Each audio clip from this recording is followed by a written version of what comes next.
Y es con mucha alegría que te saludamos a esta hora. Bienvenido a tu programa Biblia Fácil. Ya comenzó el programa de estudio de la Biblia. Y como siempre, con Biblia en mano, estamos aquí listos para poder una vez más estudiar un mensaje que viene de Dios a través de su palabra.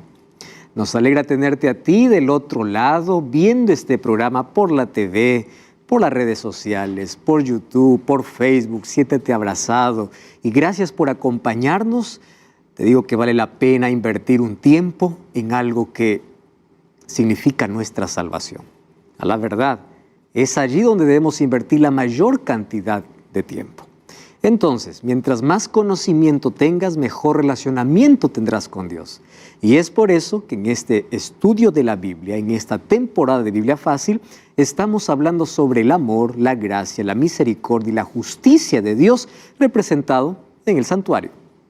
Entonces, una vez más, bienvenido a este programa. Y para que tú puedas estudiar o profundizar mucho más estos temas, nosotros tenemos un material o un regalo que lo ofrecemos para ti. Se trata del estudio bíblico en formato DVD. DVD Santuario, el Camino de Dios. En este material tú vas a encontrar 13 temas donde vas a profundizar más tu conocimiento sobre el ministerio de Cristo en el santuario. Solicítalo, ya que es totalmente gratis, al más 5512-9810-1460. Estoy con Biblia en mano, estoy aquí junto a 6 amigos que están participando de esta temporada y tú también puedes tomar tu Biblia, vamos a abrirla, vamos a estudiarla. Y como siempre, vamos a pedir que sea Dios quien pueda hablarnos a través de ella. Oramos. Querido Dios, gracias por esta oportunidad que tenemos de abrir tu palabra.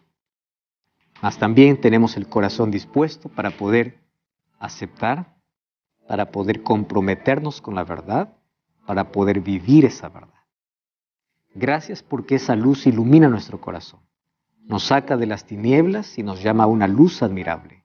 Y hoy queremos comprender un poco más sobre ese ministerio maravilloso que estás haciendo en el cielo en nuestro favor.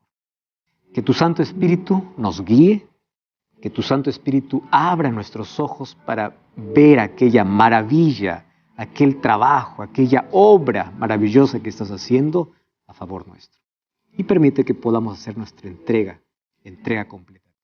Bendice a las personas que están viendo este programa en diferentes países del mundo, que tu Santo Espíritu siga llamando también a sus corazones. Consuela a aquellos que necesitan consuelo, fortalece a las personas que están desanimadas, sana a las personas que están enfermas. Y hoy colocamos nuestra vida en tus manos. Tu palabra puede estar en nuestro corazón. En nombre de Jesús. Amén. Muy bien, amigos. Estamos estudiando sobre el santuario. Cada capítulo, cada tema nos trae lecciones importantes para nuestra vida. Acompañamos el ministerio de Cristo desde el momento que nació hasta el momento que entró al santuario, cuando entró al lugar santo, cuando entró al lugar santísimo y cuando va a salir del lugar santísimo, cuando va a terminar ese juicio. Hoy entonces nuestro tema será: ¿cuándo será o cuándo acontecerá el juicio final? Muchos cuando escuchan la palabra juicio tienen mucho miedo. Sin embargo, como ya descubrimos aquí en el capítulo anterior, en el programa anterior, el juicio es buena noticia para los hijos de Dios. ¿Por qué es buena noticia? Porque tienen un abogado. Y aquel que está con Cristo, aquel que confiesa su pecado, aquel que está arrepentido, aquel que entregó la vida a Jesús, no tiene por qué tener miedo al juicio. ¿Por qué razón? Porque es Cristo quien se coloca delante del pecador y con su justicia obtenemos salvación. También nosotros ya estudiamos aquí que un juicio comenzó en el cielo a partir del 22 de octubre de 1844. No sabemos cuándo terminará ese juicio. Lo que sabemos es que ese juicio tiene 3 fases, 3 etapas. La primera fase de ese juicio, ¿cuándo ocurre? Antes de la venida de Jesús. Allí se determina quiénes se salvan y quiénes se pierden. Hoy vamos a hablar sobre las 2 últimas fases de ese juicio. ¿Cómo será el juicio final? La Biblia sí nos menciona con detalles de cómo será ese juicio. Hacemos un breve repaso. Dios mandó a construir un santuario para poder presentar de manera didáctica el plan de salvación. A través de los muebles, a través de las ofrendas, a través de los sacrificios, a través del ministerio sacerdotal. Todo eso, a través de todo eso, Dios enseñaba a su pueblo cuánto es el valor del ser humano, a tal punto de dar la propia vida por salvarlo. Entonces todo eso apuntaba a Cristo.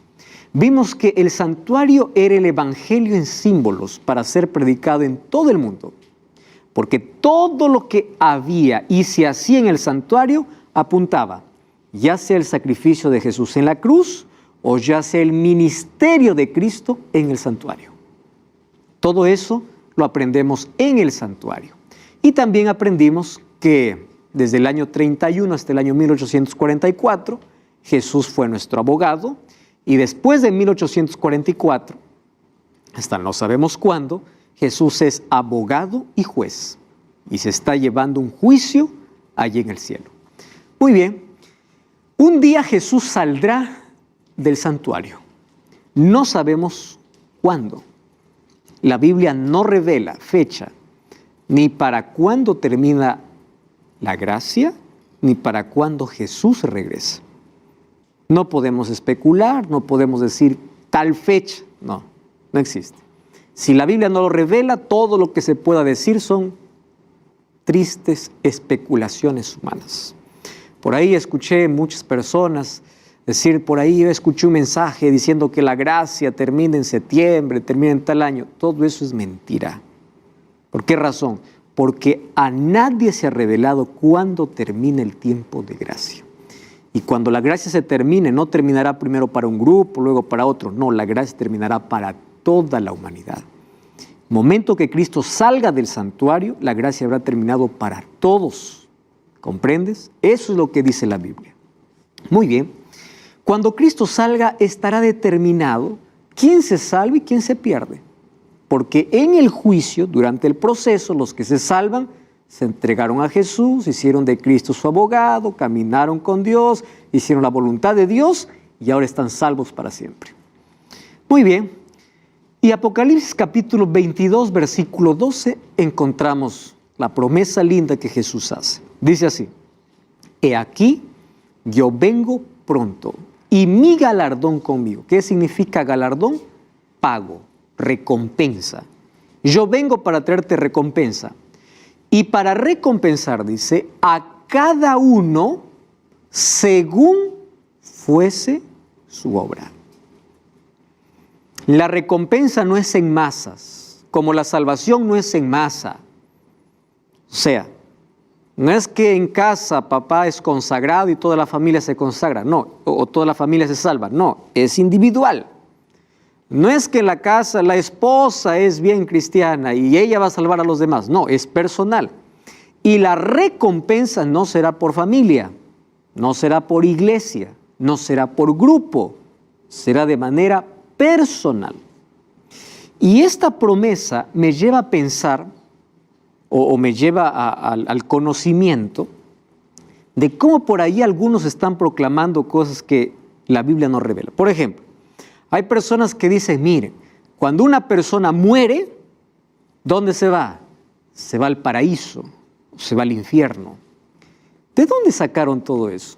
Ustedes saben que esas creencias aparecieron en la Edad Media, que es conocida como la Edad Oscura, donde la palabra de Dios fue encadenada y fue prohibida. Y aparecieron muchas tradiciones. Y allí el sistema papal, para poder dar miedo a todas las personas y para poder también justificar lo que hoy los libros de historia incluso lo comentan como la Inquisición, para matar a aquellos herejes, ¿qué cosa dijo? Que el que no obedece, ¿a dónde se va? ¿Al purgatorio, al infierno o al paraíso? ¿Eso es bíblico? No lo es. Vamos a hablar en la próxima lección, hay algunos textos de la Biblia, por ejemplo una parábola del rico y Lázaro, dicen, no, pero ahí dice el paraíso y el infierno. Pero un momento, vamos a ver en qué contexto Jesús lo dijo. Pero la Biblia no está hablando que cuando uno muere, recibe recompensa inmediata. Todos recibirán recompensa cuando Cristo vuelve. Porque si cuando uno muere ya va al cielo, ¿para qué va a venir Jesús? No tiene lógica. O no es que uno ya está, ¿no?, más tiempo allí disfrutando. Dice todos, para dar a cada uno conforme fuere su obra. Es decir, bueno y malo va a recibir su recompensa en la venida de Jesús. ¿Y cómo se da la recompensa? Porque hubo un juicio. Y ese juicio se está desarrollando hoy. Entonces, el galardón o la recompensa se dará cuando Jesús regrese. Nadie tiene recompensa por adelantado. ¿Qué sucederá cuando Jesús venga? El libro de 1 Corintios capítulo 15, versículos 51 al 53 dice: He aquí os digo un misterio. Pablo pensaba que Jesús vendría en su generación y él se involucra allí y dice: no todos dormiremos. Ustedes saben que la muerte en la Biblia es comparada a un sueño. ¿Por qué es comparada a un sueño? Porque cuando uno duerme, entra en un estado de inconsciencia. Tú estás durmiendo, pasan las horas, despiertas. ¿Cuántas horas dormí? 8 horas. ¿Lo sentiste? No, entraste en un estado de inconsciencia. Entonces, la persona que murió hace 2000 años atrás, cuando resucite, para él no habrá pasado ni un segundo. Porque lo último que recordará fue el momento que murió. El tiempo que pasó, no lo sintió, entró en un estado de inconsciencia. Eso es la muerte. Entonces, allí dice, no todos dormiremos, pero todos seremos transformados. Está diciendo Pablo, no todos morirán, claro, porque va un buen grupo de personas que nunca experimentarán esa muerte, ¿no? La muerte natural, la muerte como consecuencia primaria del pecado. Pero todos seremos transformados. En un momento, en un abrir y cerrar de ojos, a la final trompeta, y Pablo dice, porque se tocará la trompeta, y los muertos serán resucitados incorruptibles, y nosotros seremos transformados. Es necesario que esto corruptible se vista de incorrupción, y esto mortal se vista de inmortalidad. ¿Cuándo ocurrirá esto? Cuando Jesús regrese. ¿Recuerdan ustedes que en el programa anterior dijimos que en el juicio se determina quiénes resucitan en la primera resurrección y quiénes resucitan en la segunda resurrección? Entonces aquí, ¿qué cosa nos dice Pablo? Los muertos que resuciten, resucitarán como incorruptibles. ¿Saben qué linda es esa promesa? Porque los muertos que resuciten cuando Jesús venga serán los que van al cielo. Y ellos resucitarán ya sin defectos físicos o mentales que el pecado trajo. Querida mamita, tú que extrañas mucho a tu hijo, probablemente perdiste a un hijo paralítico. Tu hijo va a resucitar ya no más paralítico. Perdiste a tu madrecita con un cáncer, resucitará sin cáncer. Perdiste a un ser querido, sordito, no escuchaba, va a resucitar escuchando. Algún problema físico, mental tenía, va a resucitar perfecto.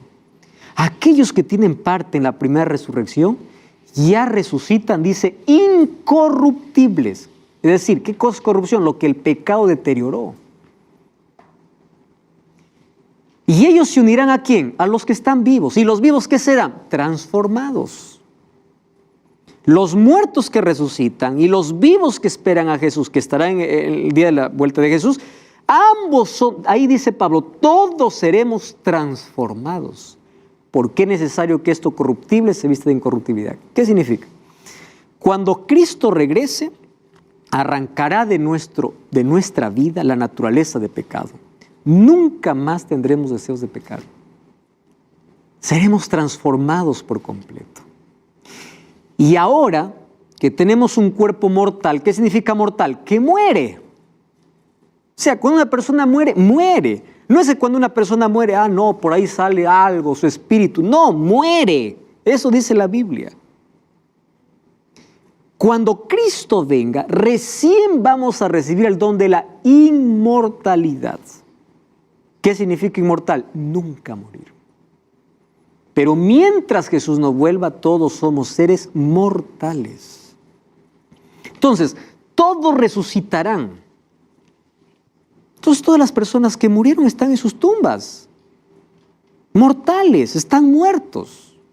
Claro, la muerte es comparada como un sueño, están en un estado de inconsciencia, pero no están deambulando en un lugar, no están sufriendo, no están disfrutando, no, están muertos hasta que Cristo venga. Entonces yo te pregunto, ¿dónde está Pedro, el apóstol Pedro? En su tumba. ¿Dónde está Pablo? En su tumba. Entonces, ¿por qué te vas a pedir a Pablo, a Pedro, a Juan? No, ellos están en su tumba esperando que Cristo regrese. Cuando Cristo regrese serán resucitados. ¿Dónde está la Virgen María? ¿Dónde está la Madre de Jesús? Dame un texto que dice que Dios se los llevó al cielo. Dame un texto bíblico. No hay. Ah, no, dice Apocalipsis 12 que esa mujer representa a la iglesia. Entonces, todas las personas que murieron tuvieron una vida ejemplar, una vida perfecta. Hebreos capítulo 11 dice que todos los héroes de la fe están descansando sin haber alcanzado la promesa. ¿Qué promesa? La vida eterna. Hebreos 11:39. Todos ellos descansan hasta el día del regreso de Jesús. Por eso el único medio, el único intercesor, el único camino es Jesús. No es María, no es Pablo, no es Juan, no es ningún otro apóstol. No, es Cristo. Eso es lo que dice la palabra de Dios. Pero si a ti te enseñaron de otra manera, ahora vamos a colocar nuestros ojos en la Biblia. Ahora, ¿qué más sucederá cuando Cristo regrese? Habrán dos grupos, los perdidos y los salvos. Está definido. Alguien hace un tiempo me dice, pastor, cuando Jesús venga, yo ahí me voy a arrepentir. Entonces yo no voy a querer irme del grupo de los que están perdidos. Yo voy a ir al otro lado y no creo que Jesús sea malo y me deje. Lo que no sabe es que los casos están decididos antes de su venida. Jesús no va a venir y va a decir, a ver, tú para este lado, tú para... No, el grupo está definido. Los destinos están decididos. ¿Dónde se decidió? En el juicio preadvenimiento. El juicio que hoy se está realizando en el cielo. ¿Qué sucederá con los muertos o con los vivos? Los impíos vivos morirán. El libro de Apocalipsis 6:14 dice, dirán a las peñas, caed sobre nosotros, y ellos morirán con el resplandor de la venida de Cristo. Ahora, ¿y qué sucederá con aquellos que están vivos? Pablo dice, aquellos vivos que van para el cielo serán transformados. Miren, aquí el apóstol Pablo, o Jesús, mejor, Jesús y Juan nos habla acerca de cómo serán estas resurrecciones en la venida de Jesús. Apocalipsis 26 dice así. Luis, ¿puedes leer por favor el texto? Puedes tomar el micrófono, por favor. Bienaventurado y santo es el que tiene parte en la primera resurrección. Sobre ellos la segunda muerte no tiene autoridad. Por el contrario, serán sacerdotes de Dios y de Cristo, y reinarán con él los 1000 años. ¿Qué significa bienaventurado? Feliz. Felices los que tienen parte en la primera resurrección. ¿Qué cosa está diciendo aquí? Que existen dos resurrecciones. Y esas dos resurrecciones están separadas por un tiempo de 1000 años. ¿Por qué? Porque dice que estos que resucitaron en la primera resurrección serán sacerdotes de Dios y de Cristo y reinarán con Él. ¿Cuánto tiempo? 1000 años. El milenio es un tema bíblico. Ahora, Juan 11:25. ¿Qué cosa es lo que Jesús dijo? Les dijo Jesús, yo soy la resurrección y la vida. El que cree en mí, aunque esté muerto, vivirá. Entonces, ¿qué muerto vivirá? Aquellos que en la primera resurrección, ¿quiénes serán los muertos que van a vivir? Aquellos que resucitan en la primera resurrección, vivirán para siempre. Y aquellos que no resuciten en la primera resurrección, ¿van a resucitar de nuevo? Sí, pero ya no para vivir para siempre, solamente para recibir su recompensa. Lo vamos a ver de aquí a poco eso, ¿correcto? Muy bien, hasta aquí hemos visto el juicio preadvenimiento, lo que ocurrirá antes de la venida de Jesús. Y ya hablamos aquí que el juicio tiene 3 fases. Antes de la venida de Jesús, donde se decide todos los casos. Y cuando Jesús viene, comienza la segunda fase de juicio. Se llama juicio comprobatorio. Y de allí viene también la tercera fase, que es el juicio ejecutivo. A eso es lo que llamamos el juicio final. ¿Cuándo comienza el juicio comprobatorio? Yo quiero que quede bien claro esto. Cuando Jesús sale del lugar santísimo, se acabó. El destino está sellado para todos. Por allí hay algunos que están predicando que Jesús va a venir, va a robar a su iglesia, rapto secreto, ¿escuchaste ya de eso? Van a estar en el cielo, mientras aquí en la tierra por 7 años gobierna el anticristo y después Jesús viene para dar otra oportunidad. ¿Dónde está eso en la Biblia? Eso no está. ¿De dónde se inventó todo eso? Y te voy a mostrar algunas verdades que probablemente tú has escuchado y no has comprobado con la palabra de Dios. La única oportunidad para salvación es hoy, antes que Cristo salga del santuario. Satanás colocó esa doctrina. ¿Para qué? Para hacerte creer que si hoy tú estás perdido, después tienes otra oportunidad, cuando él sabe que vas a estar perdido para siempre. Ahora, ¿cuándo comenzará el juicio comprobatorio? Vamos a recordar solo un detalle del día de la purificación del santuario. Ya no voy a repetir todo lo que ocurrió en el día de la purificación, solamente la parte. Cuando el sumo sacerdote salía, bendecía a todo el pueblo. ¿Y qué cosa era traído al sumo sacerdote? Un macho cabrío. ¿Se acuerdan ustedes? Ese macho cabrío era ¿para quién? Para Azazel. ¿Recuerdan esa parte, verdad? Colocaba las manos sobre ese macho cabrío y era enviado al desierto para morir. En otras palabras, ese macho cabrío funcionaba como un camión basurero. Toda la basura que salía lo colocaba allí. Entonces, Satanás será responsabilizado por todos los pecados que él llevó a los salvos a practicar. Los que se pierden pagarán en carne propia sus propios pecados. ¿Para quién hay expiación? Para el arrepentido, para el perdonado. El otro pagará por su propio pecado. Entonces, todos los pecados registrados serán culpados aquí en Satanás porque él es el que hizo caer.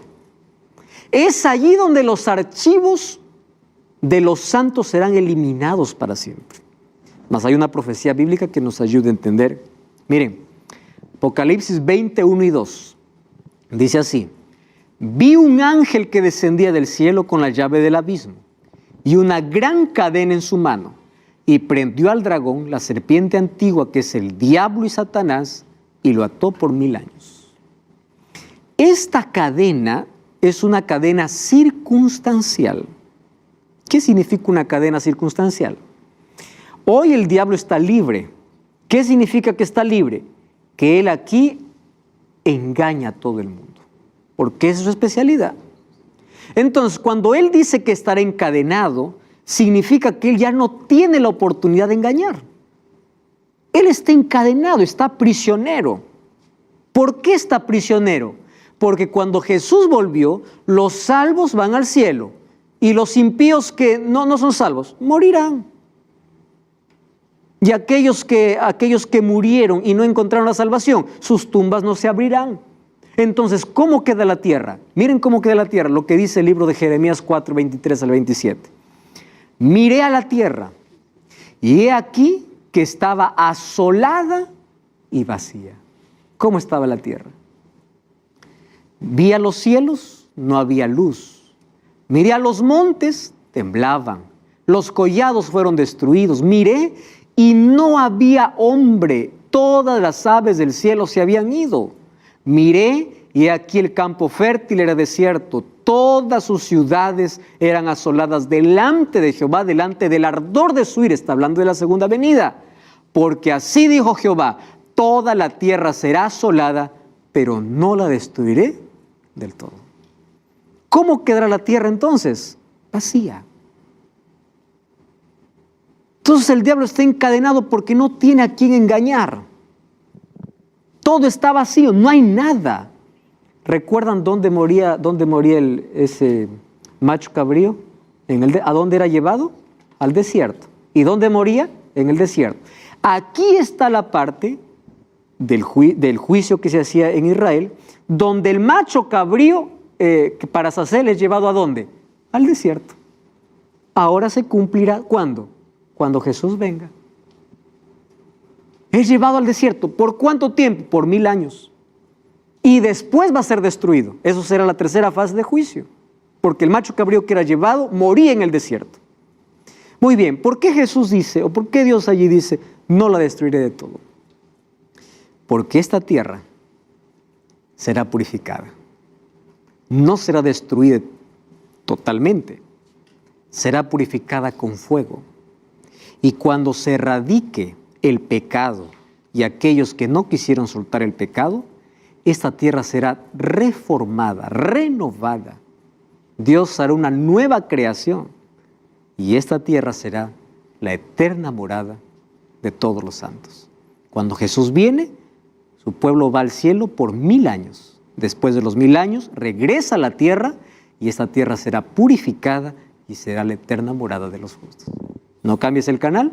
Y ya estamos aquí de nuevo. Qué bueno es que puedas estar allí conectado. No has cambiado el canal, no has cambiado esa transmisión. Eso significa que te interesa mucho saber lo que Dios tiene para tu vida. Felicitaciones por eso. Hoy estamos hablando acerca de un tema importante. ¿Cuándo será el juicio final y cómo será ese juicio final? Entonces ya vimos que cuando Cristo regrese, habrá una resurrección, que es la resurrección de los justos, y aquellos que murieron sin Cristo no resucitarán porque esperarán la segunda resurrección.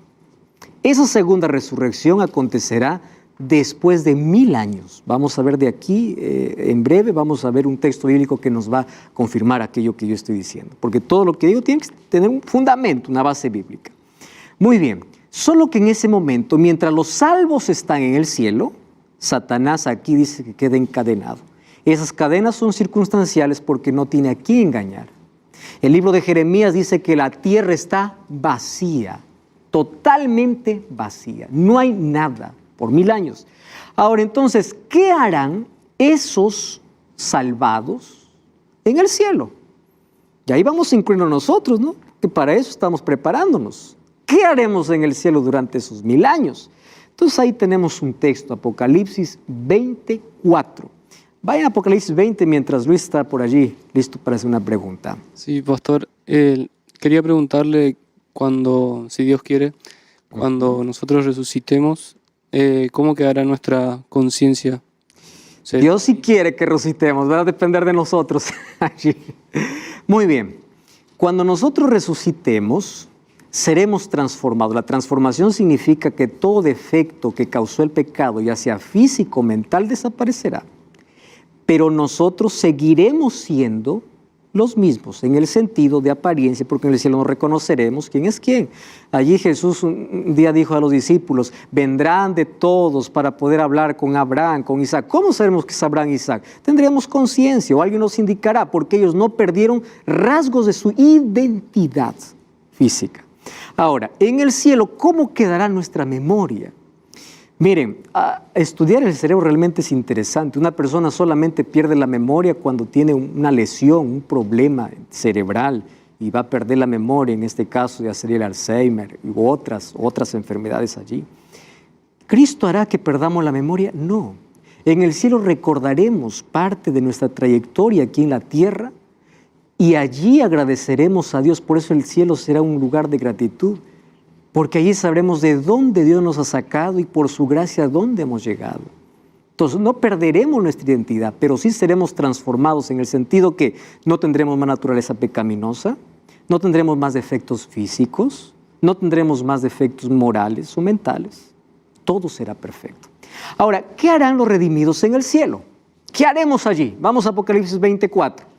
Vi tronos y se sentaron sobre ellos los que recibieron, miren esa palabra, facultad de juzgar. Recuerdan que en el primer juicio, ¿quién realiza este juicio? Cristo. Pero acá dice que hay otro juicio. Pero aquí hay otros que juzgan. Dice, vi tronos, se sentaron sobre los que recibieron facultad de juzgar. ¿Quiénes son?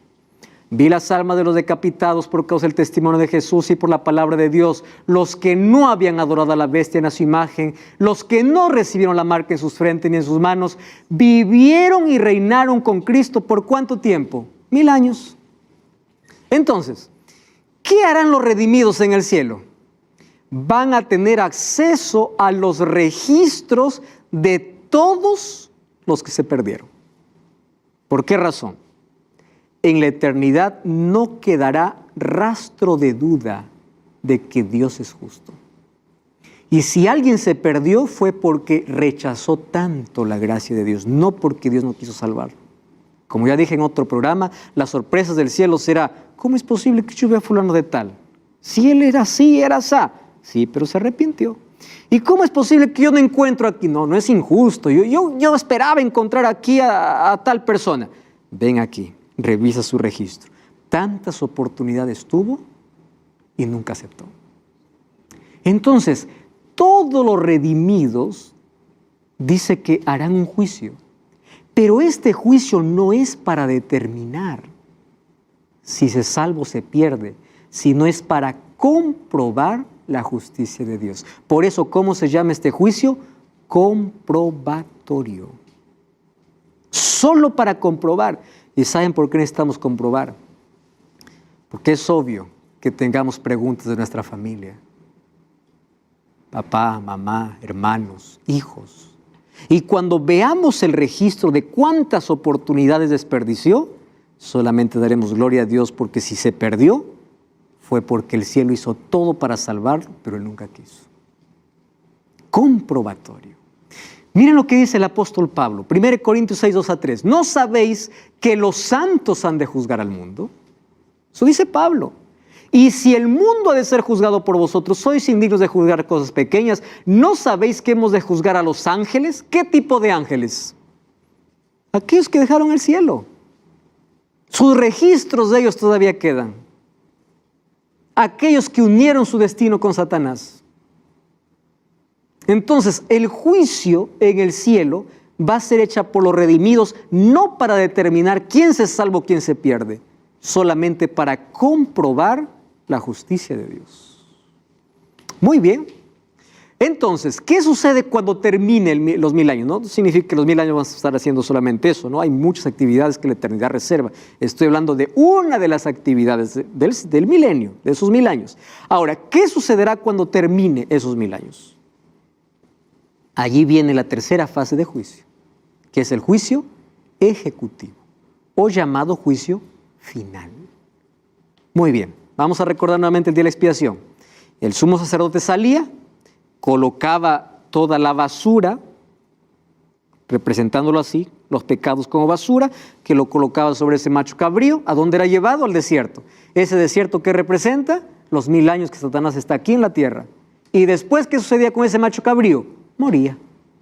¿Ustedes se dan cuenta que todo lo que Jesús iba a hacer ya estaba representado todo en el santuario? ¿Y en qué momento va a morir entonces Satanás? Vamos a ver aquí este juicio. Apocalipsis 27 y 8. Están ahí con el texto.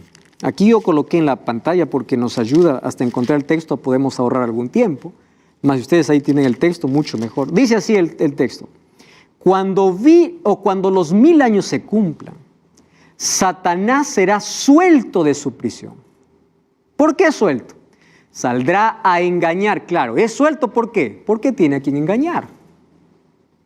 Saldrá a engañar a las naciones que están en los 4 ángulos de la tierra, a Gog y Magog, a fin de reunirlos para la batalla. ¿Qué batalla?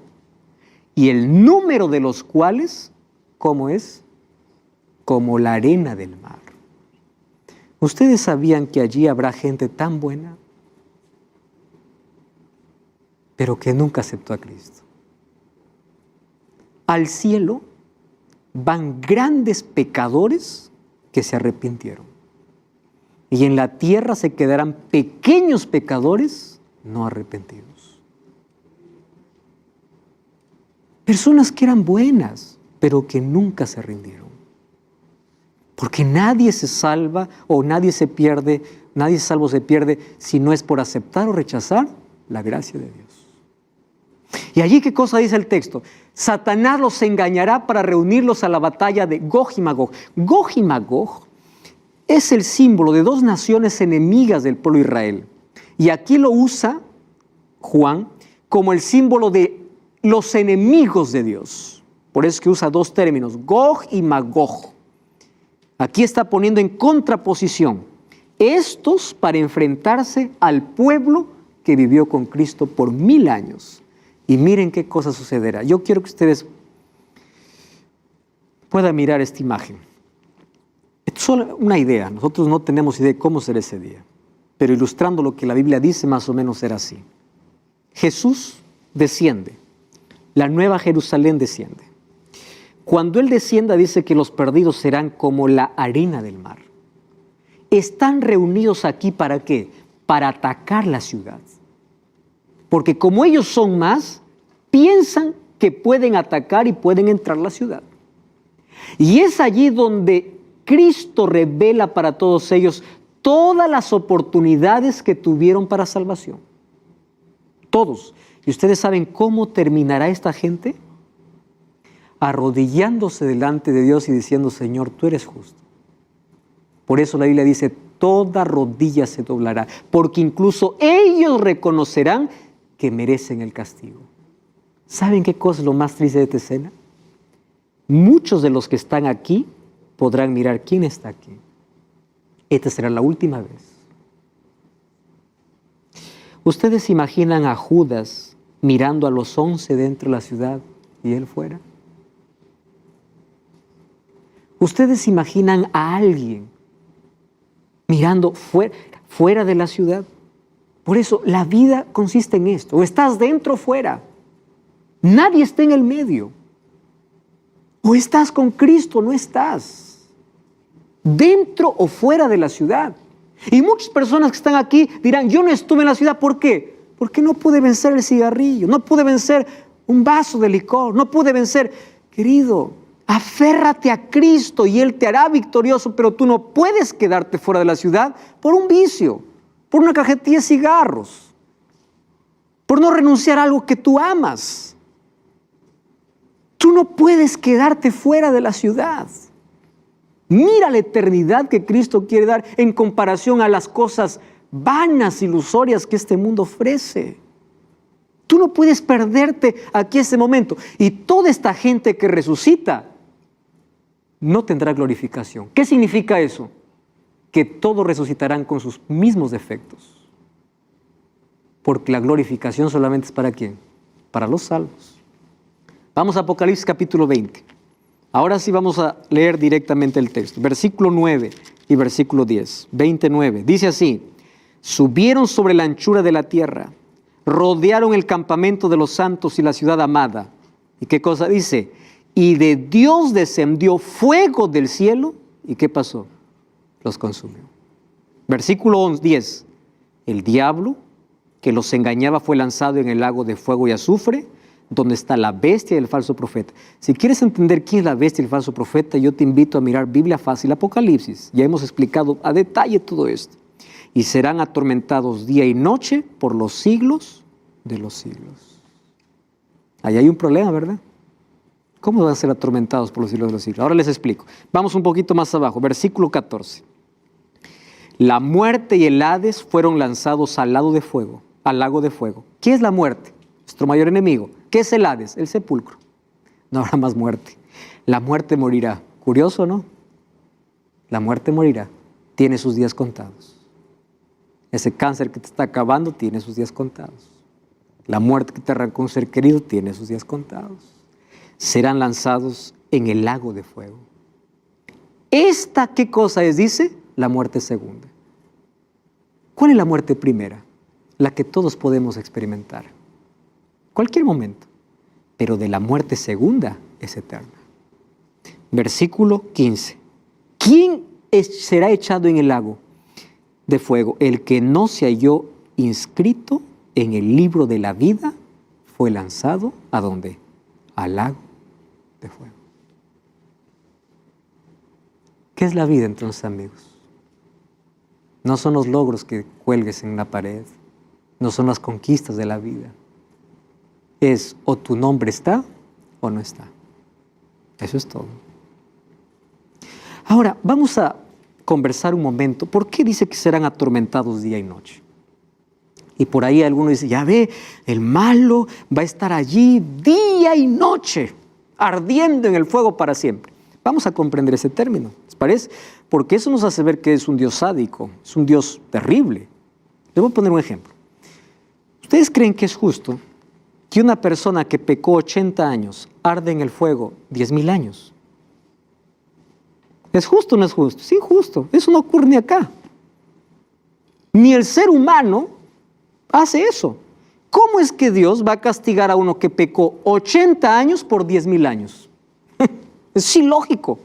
Pero ¿cómo se entiende entonces? Vamos entonces aquí a algunas cosas. ¿Qué cosa es infierno? En la Biblia, muchos confunden esto con el infierno. La palabra infierno tiene 3 palabras. Miren, la palabra, aquí encontramos la palabra Hades en griego, la palabra Sheol en hebreo, la palabra Gehenna también en griego y Tártaros. Voy a explicar de manera breve. Sheol significa sepulcro. La Biblia cuando habla de infierno está hablando ¿de qué? De sepulcro, en primera instancia. Hades significa lugar de muertos. Estamos yendo al idioma original.